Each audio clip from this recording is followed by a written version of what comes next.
Ayan, normal naman talaga na nakakapagod. Sa lahat naman ng trabaho nakakapagod. Pero kailangan talaga hindi tayo susuko. Kailangan talaga ituloy lang natin. Kasi kung susuko tayo, wala tayong mapapala. Kailangan lang gawin natin, talagang sipagan lang natin ng siguro triple na sipag.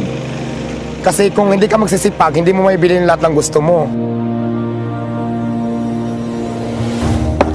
Ako sa pagpaparis, 1 year na siguro. 1 year na mahigit.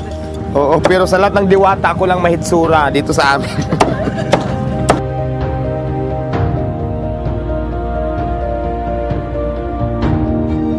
So yun lang.